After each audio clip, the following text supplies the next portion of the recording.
Hey, how's everybody doing? This is day 245, 365 days towards racial change. My name is Tomlins Nyback, and I love to spend time with you. You know that.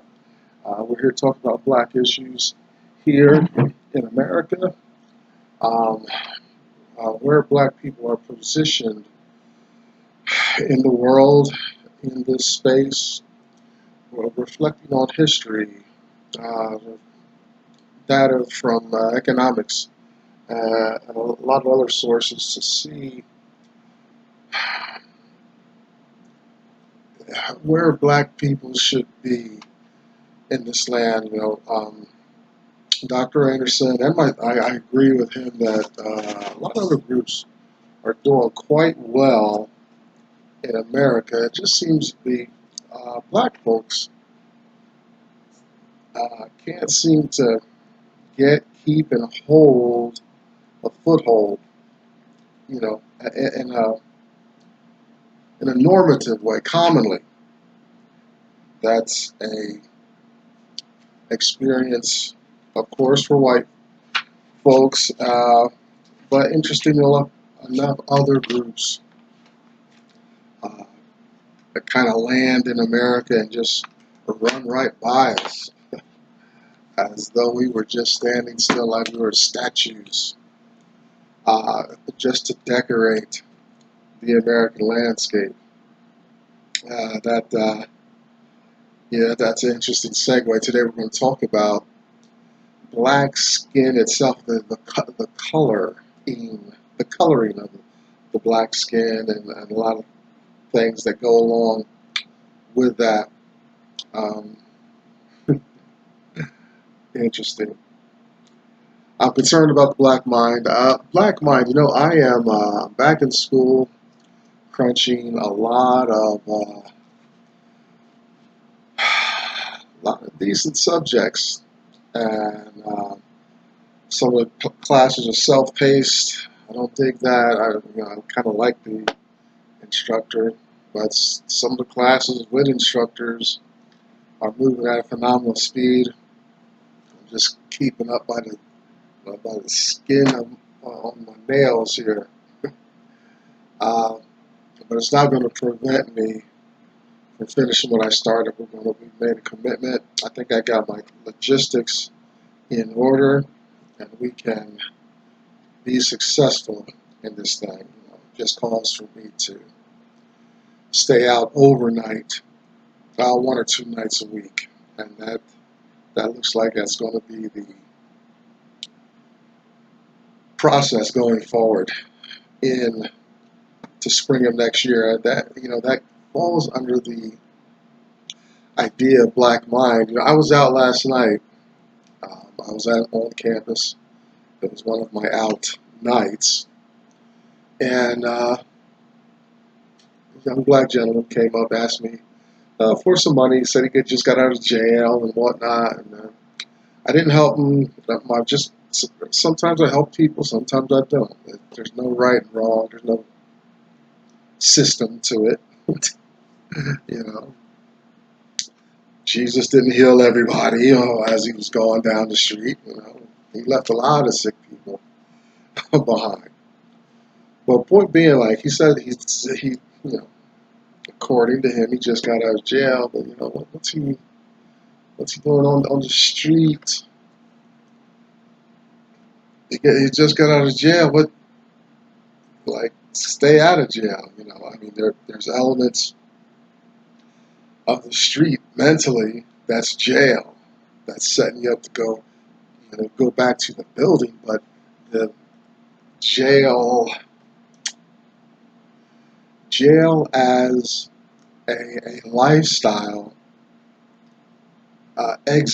persists, whether you're in the square building with bars or you're out on the street. You know, you and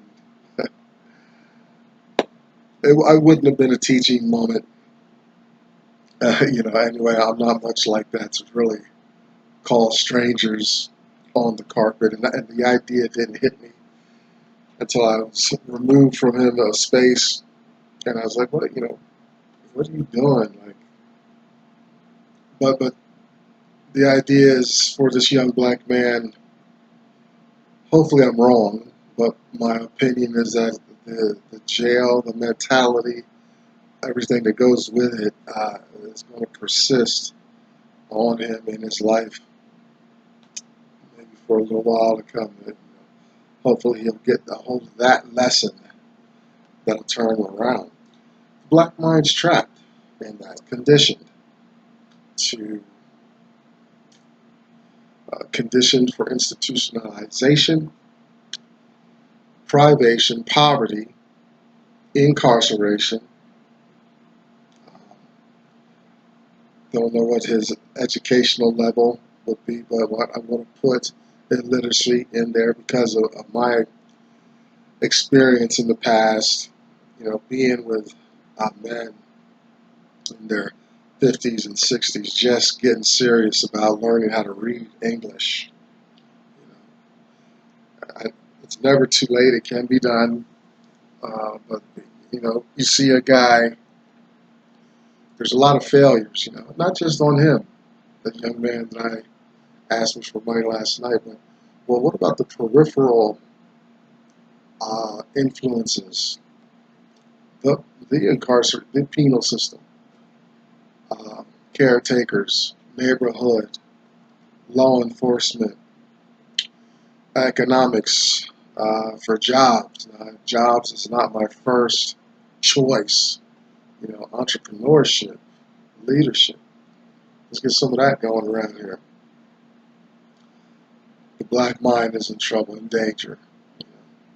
My guess is he's probably looking for some weed. Probably found it some way. I've been on the street. Look, when you're on the street, it might sound funny, but you get what you want. That's you hustle and you grind. Being homeless, addicted, and all that whatnot. It's very hard work. The white mind of privilege. There's this atmosphere in which the young black man, is living. The perspective that he has, it's impenetrable, it's hopeless, it's too big, will take too long and stuff. He's right on it. If he's thinking in that way, he's right on a lot of points. And for some people, the way white people move in the world, it looks like so much magic, and they're snapping their fingers, and life just happens for them. But this project, Dr. Anderson, showed me the system is created by and works for, is administered by white folks. That they will always thrive in it. Their ancestors created it, and their ancestors had a unique perspective, and they saw the handwriting on the wall as far as privilege and power, and how to keep it and maintain it. Yeah, they've been at it hundreds of years. Will white people ever have this mass racial revival that I've been waiting on? You never know. The sudden outpouring of altruism. But reports say white people don't like to think about the part their ancestors may have played in slavery, barring those that maybe came, the Europeans, white folks that came through Ellis Island. Got to think the white people that were here probably had some connection to the slave trade, slave ownership, to some degree, in some way. Financial literacy, get your financial literacy, know how your money's going. Listen, even if you are in the red at the end of the week, keep track of that. You might say, well, man, I could have saved $1, but I'm still in the red, but I still could have been $1 less in the red. You know, those are the habits. Those what's popular now. Well, it's faded a little bit, but millionaire success habits and stuff. You know that. That's kind of a part of it. Yeah, the budget doesn't have to mean that you're making money, saving money. A budget is something totally separate from the bills you owe, the money you make, and all that stuff. You know, and it's that way with a lot of things in life. You got to think about. You know,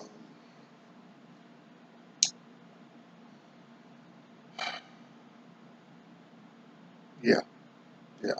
So financial literacy. I'm not going to go big long into that. I think we've got a pretty interesting topic to parse out today. Excuse me. Sorry, I just been running, and probably won't get any rest till later. These are pre-recorded. I won't try to explain today's date, whatever. We got to do a couple hard days grind, and we'll holler back at you. This is Dr. Anderson. Great guy. I've never met him, don't know him personally, but what he says, what's written in his work is phenomenal. A Black History reader, we are in this text today. 101 questions you never thought to ask. This is question 93 about melanin, black skin, people trying to get black and stuff. Crazy white folks.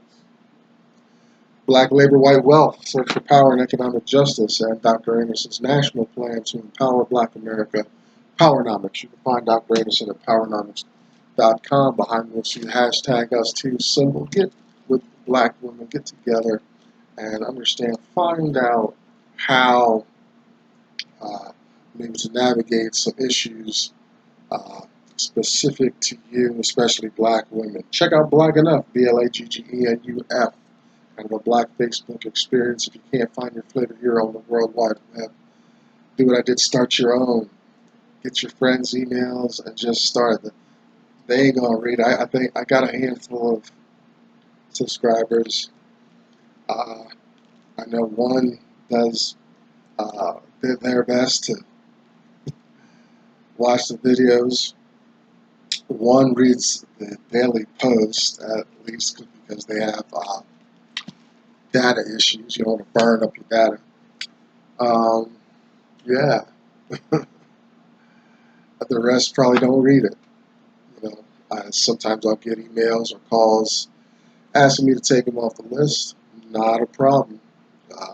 But because these are pre-recorded, it might take a couple days for it to cycle out. But yeah, easy on, easy off, easy back on, easy back off, easy. And finally, we take a fictional look at slave life in America, slave ownership, things like that. Uncle Tom's Cabin. Great, phenomenal work. If I ever start a club or a church, a movement, it'd be right from that book. Just verbatim, right from Harry Butcher Stowe's words. Make a little community to constantly reflect. That's an important book. And informed art, music, politics came out right before the Civil War, so it it's stirred up this racial pot. Although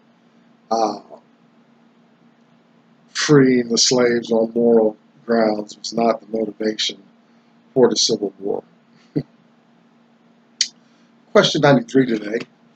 What are the advantages of black skin? Well, we know, off the top of our head, it's a shield against the Almighty's sun. You know, those with black skin, probably from time immemorial, have always been cursed with scraping somebody's field. Because we can be outside longer hours with relatively less injury than pale skin. Now, black skin does burn. I've been burned a few times. It's probably a little different because I'm not fair or pale, so the sun doesn't. I'm not a vampire. I don't burn up where you see great patches of skin kind of coming off white people when they've been out in the sun too long. But yeah, I burned.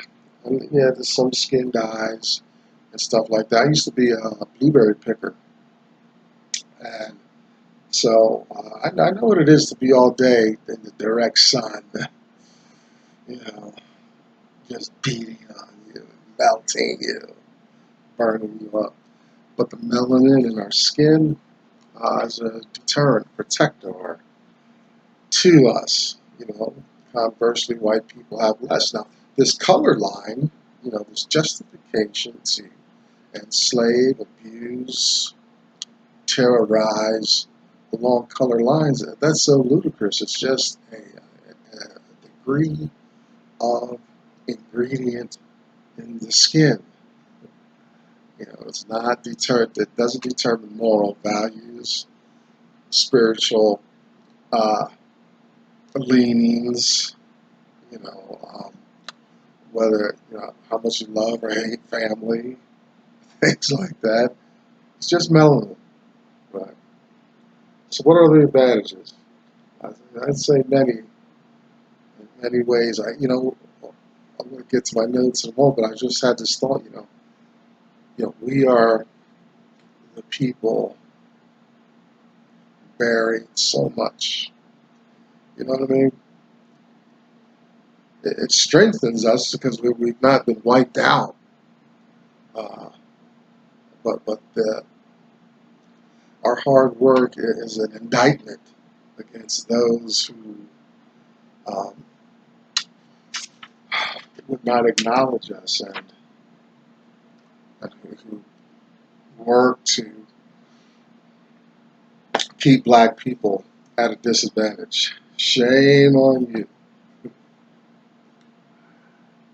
We've run in so far to a founding father, a signer of the Declaration of Independence, who thought he could cure the black skin. He had it in his mind that it was a leprosy, some kind of skin disease, right? So now it's not only a color line, but it's an illness that fuels the argument to keep black people oppressed.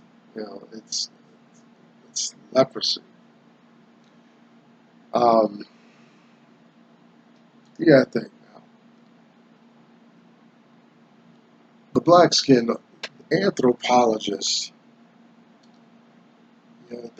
There's a few maps, some ideas about the origin of man and spreading out across the world, going north, and east, and south, because they put the origin of man in Africa.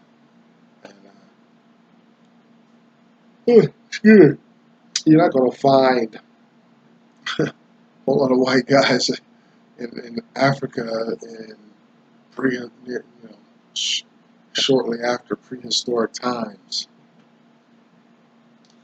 That's what credible anthropologists determined about the origin of man, the place, Africa, the seat of mankind, and then people went east, just kept going east, and supposedly there may have been a temporary land bridge or something, and then other Native Americans came and populated North and South America. Other countries, you got England, Spain, France, with their might and power, come nosing around the world, find the Caribbean islands and all this stuff, and get a hold of America, United States proper, and has not let go since. Was the original color of man, and for white people to treat us differently, around the color lines, it's a demonstration of profound ignorance of a person's world. There are in America, well, I think all over the world, they have these melanin summits. That they're claiming to be, they just want to work on protection from the sun. I think it's more to that. Sometimes I think that white people would love to have black features. Oh no, not black features. They want to keep the nose. But white folks, my guesses, are determined to,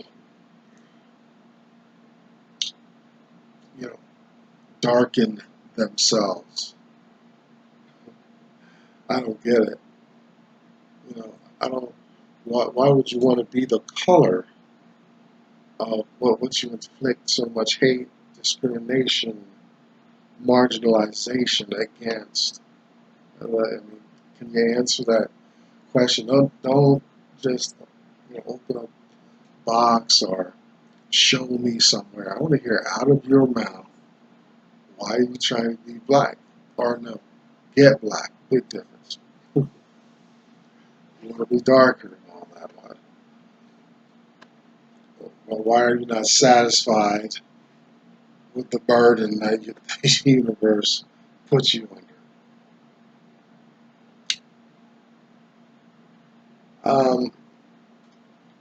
Dr. Edison, I didn't go and vet his research on this point, but he says, the cells are essential for making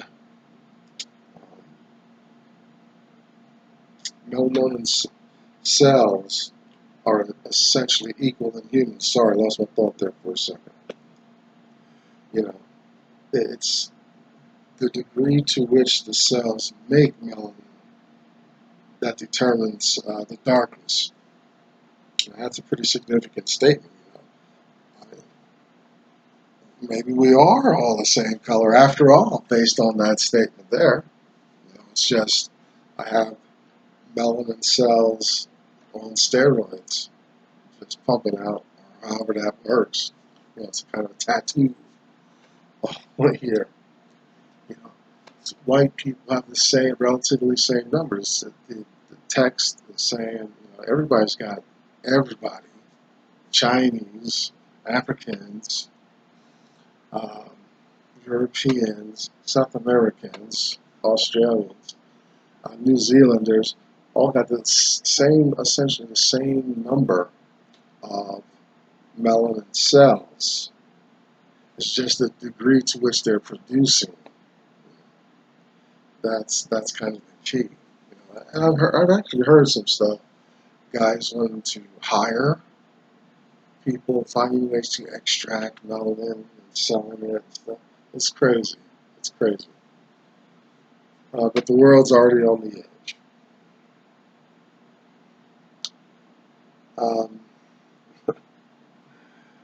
White folks don't get too concerned about skin cancer, and it's not like an epidemic, right? I don't know what the statistics are on that, but they're gonna, if they go there, they're rolling the dice by going on the beach. But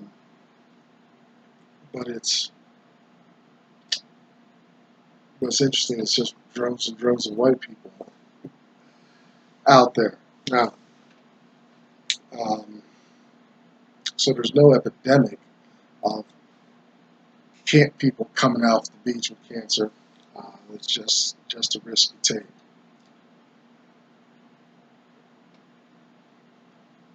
And it's interesting, like, black folks, we can live anywhere in the world, not bare skin to be sure, but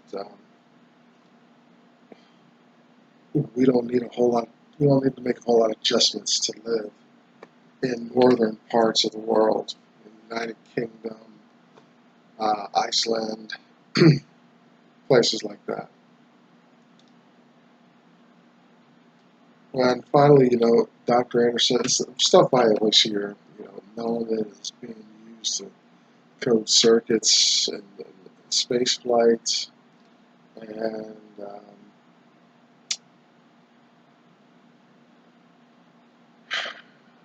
work with him on the cosmetics and toiletries, and stuff like that. And I'm obviously very tired. So circuits for NASA and things like that.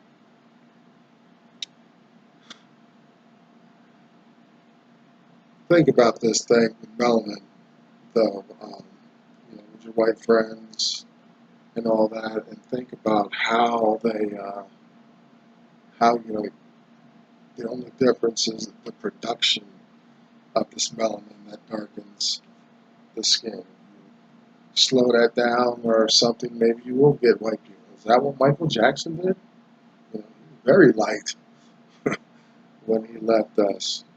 Did he find some melanin gene you could retard, but you don't see white people making it produce more, huh? Just some things to think about. No big. I'm kind of in between, running around right now on too little sleep, but I'm determined. So forgive me for any incoherency, and please come back tomorrow. I promise you, I'm sober. I am really. Thanks. Day 245 in the drink. Thank you.